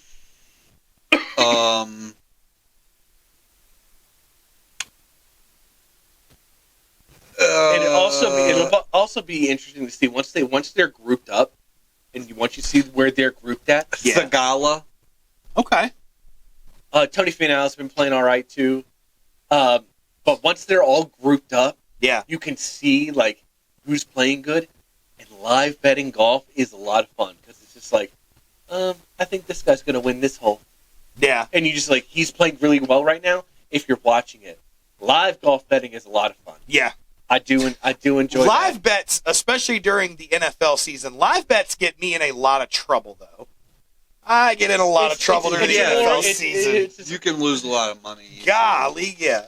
But I bet live bets is probably a lot more fun in golf than it is during football season. I've got Brooks Koepka as my. I'll probably place one on him too. Brooks. I always like he betting on when Brooks. it's like a he's good at majors. when it's like a regular event, he's he doesn't give a shit. Yeah, he doesn't give a crap. But the big ones. But when the majors come around, he turns it on, and he's had a bunch of top 10 finishes in the Masters. He's never betting him top 5. That would be a good. Yeah, you bet. would get a good number on that too. I didn't look up what the top 5, but him winning was plus 16. Yeah, plus 16. Yeah, plus 1600. You can, if you like a couple golfers, you parlay them together, both of them to finish top 5, top 10. If you really like them, especially that's after the first round, because winning is a crapshoot. I just like it. Yeah, the better bets are top 5s, top 10s. and those do include ties. So yeah, which is always nice. But all right. Well, I mean, I'm not one to usually bet on golf, but after talking to you guys You're going tonight, to start betting I'm on going to the bet on. majors. Don't bet on like the Phoenix Brent Open. didn't. No. Brent never watched golf either until I made him bet on Koepka last year. Yeah, and he was hitting at plus 2,000 and won the whole damn thing. Well, like I That told was a y'all nice little earlier, hit. I never betted on golf, Yep. and I really never watched a lot. I mean, I watched a little bit here and there, but never really watched a bunch. And then Donnie that year, I still don't remember which one it was. The Valero Open in Texas. Yeah, you need to watch some fucking majors, dude. Yeah. Stop watching the Valero fucking Yeah, Open. dude, yeah. Hey, Jordan in Spieth Texas. of the Valero won me $300 That's though. So fine, but I if mean, you want to watch some good golf, Yeah, like a final round of the some Masters. intense golf that means some shit. I feel that has attacked. some- Easy, man. No, I'm just saying. And If you to see the prettiest views and the prettiest pictures that you can see this weekend during the Masters. It is an event like any other. It is awesome. Yeah, I'm gonna have to tune in. Yeah, kick back if you got some time on Sunday. With like an hour. Nance is gone, right? Yeah, Nance Lee, he's not doing it. Who is doing it? I don't know. Because that's a bummer. That was... he really set the mood. But, yeah, throwing back a few light beers on a Sunday afternoon, watching some of these guys play golf, sweat your bets a little bit. It's pretty relaxing. It is. Because I know I will never play golf, but I'll watch it. I just went to the driving range a few days ago, or I guess a couple weeks ago. It was not pretty. I'm preparing right now. I will get a text from Buddy this weekend. Buddy. Shout out, Buddy. Shout out, Buddy.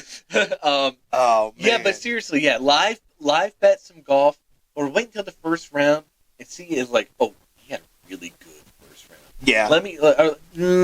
That's dangerous. Yeah, no, but not to win the thing, but to like, okay. It's dangerous though. First round, it doesn't mean shit.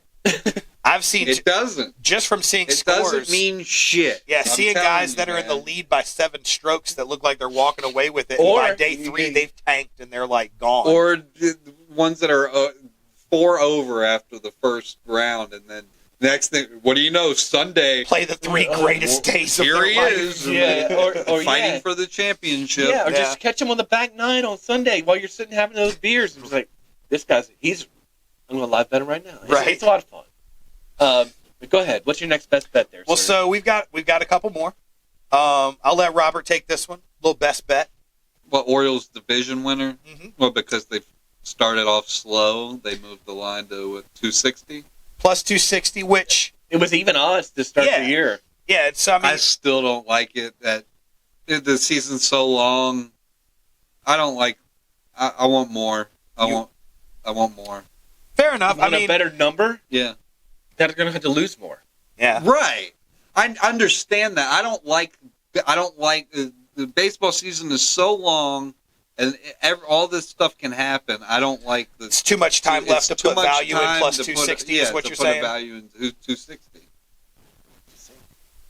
The time value of money. I can get a better interest rate than that somewhere else. I like that bet only because I still think the Orioles. I think at the end of the season it's not going to matter, and I think the Orioles are going to probably come through as the strongest team in that division, regardless.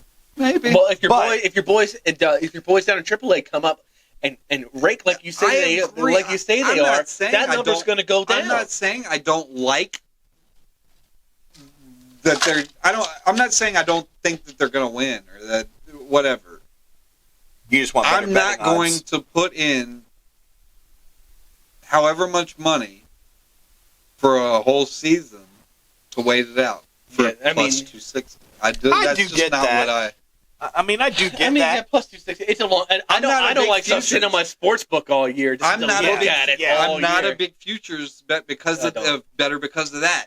Every time you place a bet, you got to see in your open bet slips that is just sitting there all season long. And then you could see it it's like, damn, I should have waited. Could have got a better number. Or, damn it, this season's tanking. I'm just nothing. I'm not a futures bettor. Yeah. I get that. Hey, none wrong with it. Season is long. If you are, I would just open up Orioles to win the division and isn't just bad put all right my now. futures on it and only open it so I don't have to look at it. That's true. Right. Good point. just leave it. Don't even open the app for months. It's like I know I've got the Orioles. Good point. Maybe I'll do that. That may change me into a futures bettor. There you go. There you go. Changing bets and changing lives here on SportsBites. You saw it first. Well, we've got one more. We're kind of trying to throw a couple bets in there just to get a little bit of betting going on here. This at the one I end. like. Brent, you brought this last one up. This one I like. Let's hear it. Golden State to make the playoffs, plus 175. They're sitting at the 9th seed in the West. I just have a hard time thinking that Draymond, Clay, Steph can at least get into the playoffs. Not to win it. They might get trounced in the first round. But I think they've got enough to make it. Does this mean get through the play-in? Yeah. So let me ask you this. At plus 175, what are you willing to risk on that? I would throw a hundy at it. Okay. That's a solid bet. Hey, you're gonna make at plus 175, it's not a tenner's not going to win you anything. No. But I feel confident enough. I could throw a hundy at that and get a 275 total payout. Get my hundy back plus another 175. Well, now you got 175. You can take your money out and play $175 in house money, just playing around for however many games you want to at that point. So you can buy a lot of good parlays for $175. $1 Bad parlays. A load of $1 scratchers. So many people do these awful plus 78,000 freaking parlays. You're just donating. Yeah, but then you always see these posts that were like, "This better hit this." It was like you know what they all have? 50,000. Like, you know what they all have in common? We all look at those like, I would have never bet on that. No, but you wish that you did. Oh well, yeah. I wish I had picked better numbers for the Powerball last week, but I like the computer pick. It never works out. Me too. All right. Me too. And Mike, I stopped going to the store to buy my Powerball tickets and just started doing them on VirginiaLottery.com. Oh, Didn't know you could do that. Yeah, you totally can, and I'm gonna tell you right now, it definitely takes a little bit of the fun out of it. Like you just go on, you can hit a randomizer button. The only fun would be if I won it, and I don't think that if I bought them on the internet, it would take any of that fun away. No, if I won it. I like that moment of like that would be buying your ticket, spending the next hour like, oh man, what am I gonna do if I hit it?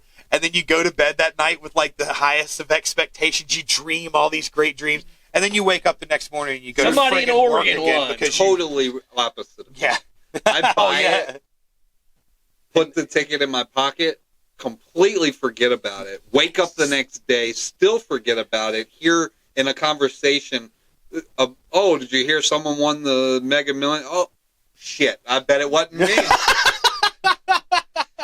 I just listen to hear what.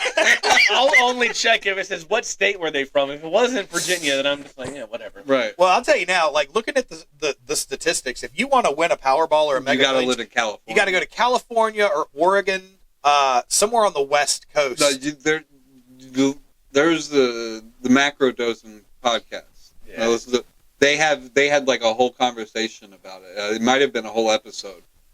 There's something fishy Oh, there's going on in something is California. getting rigged. Yeah. Every single winner, it seems like such a high percentage of the lottery winners, not even Mega Millions or Powerball, lottery winners. Yeah. It's in California. Well, even when you're watching, like, as it's building, it's like, nobody hit the Powerball, but 7 people won $1 million in California. Like, how? $7 million? Well, You ready to review these snacks? I'm ready to do some snacks, because now I'm sitting here like, man. All right.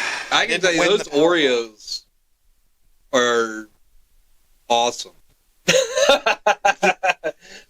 They're like 9.5. good. 9.5. 9.5. Those are so good. They Holy were shit, better, Robert they're really better digging than those regular Oreos. Oreos. Those Wow. Regular. Those Robert. are so good. Crushing on the They're really good. dirt You cake throw them flavor. out. I'm about to take them home. Yeah, I'm like, I'm going to eat one more, because I'm like, I Oh, see that lustful look in Robert's eyes, and I'm like, No, they are so good. And by the way, I got a gripe with these novelty flavors they do. This is a half pack of Oreos. yeah. That's I was going Same to say price. that's I got to pay the bullshit. same price as a full stack of Oreos. Really? Yeah. Yes. That's bullshit. Yeah, that's what I'm saying. Like, that's my gripe. But That's bullshit. they're very good. I'm And like trying to can get I the can I gummy just say pieces I off. know it's been years. The greatest invention of all Oh. time. Oh, yeah. Like that? Yeah. Now, were you opened it perfect, slid the thing, but you couldn't take it all the way out. Don't take You'd it all the never way get out. it back You'll in. never get it back in. You had to Or you would split it. Okay, I'm glad I wasn't the only one, but Okay, this yeah. this over time, you master how far out. Like, I could get my Yep. fingers all the way into the last one if I leave it like Yep. this far from the edge. And I can Like, just- all right, cool. Put it back in. Those are very good. I'm going to give those an 8.5 out of 10. Only because I get the gummy inspired sprinkles on top. Just call them chocolate mousse Oreos and leave them exactly the Right. same. Yeah. But other than that, 8.5. Really yeah. good. There's no need for the gummy Just to look cool. flakes, whatever the fuck. I'm glad they those didn't are. I'm glad they didn't put the gummy flakes in the mousse. I don't Yeah. think it would have made a difference, though. I don't know. I don't think it was anything. Would have added texture. I don't think so. I don't think so. Okay. Because even like trying to like scrape flakes of it off to see if it had any, there's nothing to it. The chips. I'm Oh no! Wait, Oh, Randy's. I thought Randy had already did it. no, I'm going solid 8. They're good, really good. I'd eat them anytime. losers. I'd eat them anytime. A little bit of milk always cracks it up a Always little bit. milk. I'm sorry to bring Oh, it you- up, boys. Y'all know what the best cereal is, right? Are we gonna really get into this, Robert? Yeah. This is that's a. You're gonna open up a whole can of worms. I'm like, that's an It's iffy mini topic Oreos. to throw. It's just mini Oreos. Those are terrible.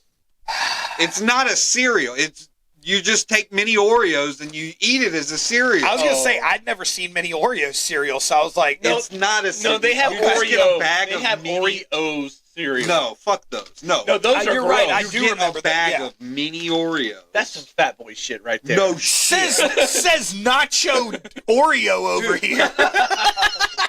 It happened by accident when I was in like middle school, high school, or whatever. We used to walk to the store.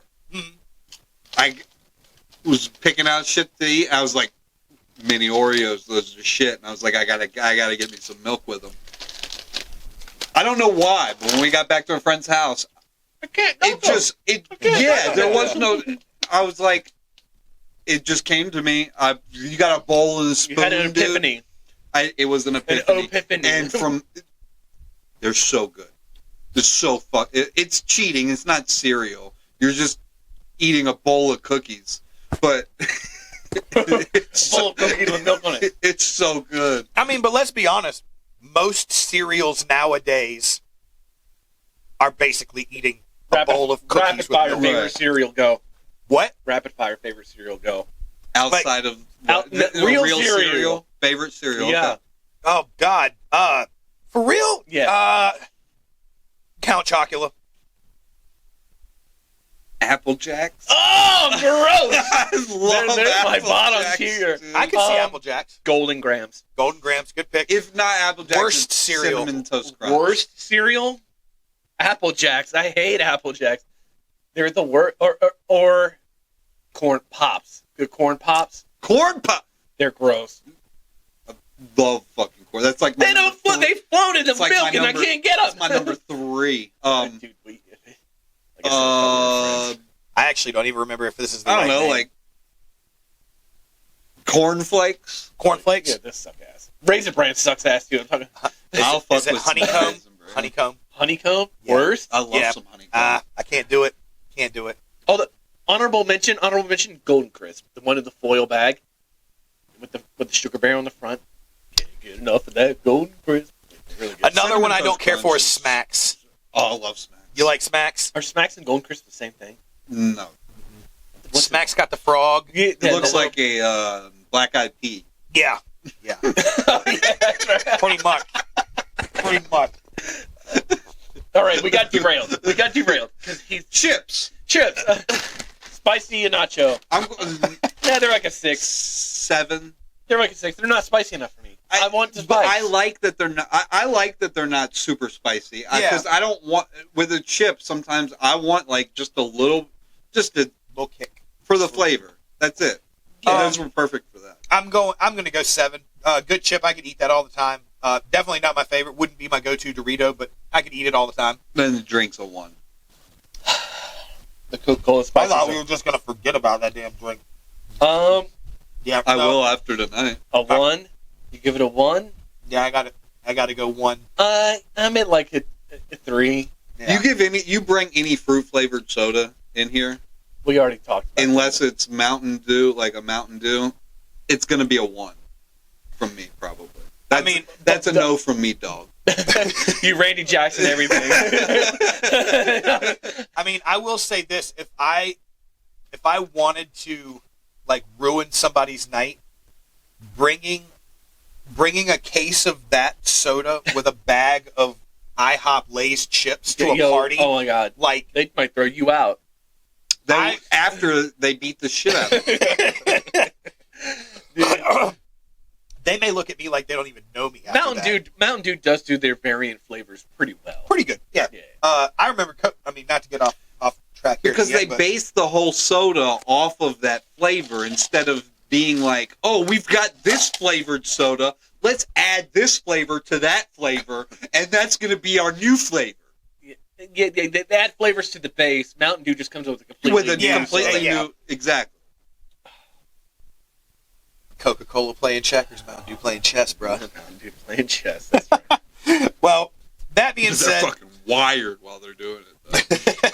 Though. Live wired Mountain Dew orange. That's good That was the shit back then. dude, I did love some live I wire. loved live wire. I mean, I'm we not could gonna do lie. a whole. I know. I'm like, I'm snack already pod. thinking about it. Like, oh, dude, how many Mountain Dew flavors can we source?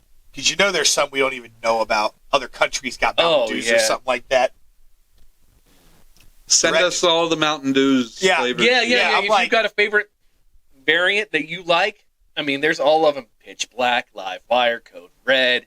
Like, Code there's Red's a lot. the best. There's a lot of good. Code Red is a miss for me. It's all right. It's a, Better when it's just the It But was, you like that cherry flavor, but you don't like Cheerwine, which blows my mind. yeah. That tastes like the cherries you get on the sundae. Cheerwine tastes like cherries you get off a tree. To me. Neither of them I'm taste gonna like say real I'm fucking very. cherries. I'm very impressed by our director of snack content to be able to pick that kind of difference out between two different sodas. He's making the shit up. I'm not making it up. Neither one of Okay, them. go drink the red liquid out of a maraschino cherry jar, and then drink some Red Dew, and tell me it doesn't taste the same. Taste anything with artificial fruit flavoring and tell me it tastes like a real with fucking natural fruit. flavors. with natural flavor, any type of fucking fruit flavoring. Here you tell are. me it tastes like the real fruit. You spent a whole podcast without You're a son pissing of me a off. And getting it, you're gonna say you besmirch. That's all you do, Robert. Besmirch instead of be Alec. You're trying to throwing tell dirt me. on Cheerwine. It's really good soda. You're trying to tell me that a cherry, you can like it, you can think it tastes good, but to tell me that a cherry flavored soda tastes like cherries from a tree, like you they have more natural flavor. You got the cherry. Look at it. Look at the color. No, one's red like lipstick. One's red like a dark cherry from a flavoring. It's not. Oh my god! Neither one tastes like a real cherry. You're in cherry denial, bro. No, you are. You're in denial. I realize that neither one of them tastes like. You like Apple Jacks. I don't trust your opinion for shit. That's okay. Oh my god! Wrap it up, Randall. You guys, this is the thing for like people who watch the podcast and don't watch to the very end. This is the shit you're missing out on. I really was going to give him a compliment, but how you hadn't said anything derogatory, hadn't gotten irritated because he was rubbing me the wrong way when we did the Red Sox, and he was talking that shit. And I was going to say, that was really nice. You didn't rub me the wrong way. And you just... You were going to compliment. I was going to compliment. Yeah, thank you for the compliment. It's like sticking up your Apple Jack's ass. Yeah, seriously. Oh, no. For real, guys, thank you guys for both being on tonight. This was a lot of fun. Great topics. This was awesome at the end. I just got to say, y'all's banter is the greatest. I just have to say that. I got to throw it out there. But it shows how good of friends you are. We are very good. They're gonna fight when I turn this camera off. So. Oh yeah, we're throwing hands as soon as we get out. As soon as we got into the driveway, we're gonna have to crop in the ring camera footage from the front door after this. Brent's not a fighter; he's a baby. Well, that being said, great reviews, Brent. As always, thanks for bringing the snacks on board on your episode. You're welcome, Randy. Always coming through with some wild stuff. Robert, thanks for being on, man. You're welcome. Always a blast, brother. Brent, thank you for being here. Oh, hey, before we hop off, Real Yard Dog score one more time. Oh yeah, please. yeah. Update. I want to see where we're at. Let's see. Let's go back and then we do this. It's 2-1. 2-1. 2-1. Closer than 2-0. Where we at? They are almost done with the second period. Okay, 2-1. Come on, dogs, hold on to this thing. Let's go. Come on. Got to get the win tonight. Let's go. Need that dub. We'll close them out Friday night. You got it. Let's go, dogs. You got it. Let's go, dogs. Let's pack the dog pound. Let's go. Well, that being said, again, everybody, thank you so much for watching. Thank you for being a part of tonight's episode and checking this out. As we always say. Oh, shit. We forgot. What? The chili cook-off. Oh, Should I announce it? Well, yeah. Okay. Sorry, really quick. Wow. I'm sorry. This was our big announcement. How do we skip this?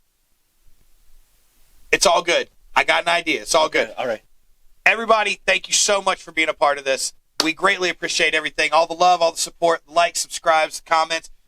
As we were saying earlier, comment on here. Throw us your name. Throw us where you're from. Let us get a shout out for one of our future episodes. Also, comment on here. Let's hear some Mountain Dew love. I'm not even a fan of Mountain Dew, but I think last week's episode really kicked it up a notch for me. There's some Cheerwine hate. And for Robert, some Cheerwine hate. No, do not. Don't do that.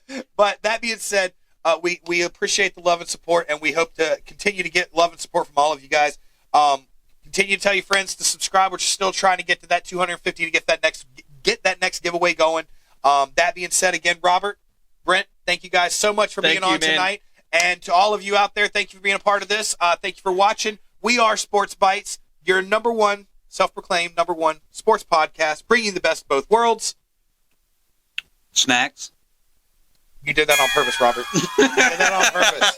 Sports. And snacks. Thank you so much. Y'all have a good night.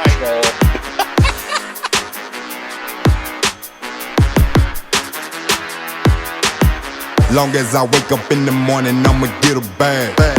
Get a bag, yeah, I'ma get a bag. Long as I wake up in the morning, I'ma get a bag. Get a bag, yeah, I'ma get a bag.